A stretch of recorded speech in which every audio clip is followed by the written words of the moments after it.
Es audzēju tos sasodītos matus daudzus gadus.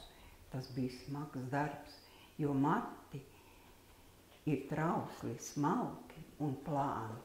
Bet es biju apņēmusies ataudzēt matus garus, skaistus, blondus matus.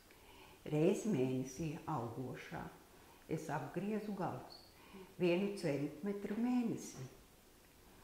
Šampūns, balzāms, barojošā matu maska, kopjošā matu eļļa, apjoma šampūns, apjoma putas, apaļā matu suka, vitamīnu ampuls, revitalizējošs eliksīrs, augšanas kapsulas, eļļa galiem, losjons saknēm, matu spīdums, fēns, pirmais ātrums ar garajiem zariem, apļveida kustības un beigās matu lakas karaliste.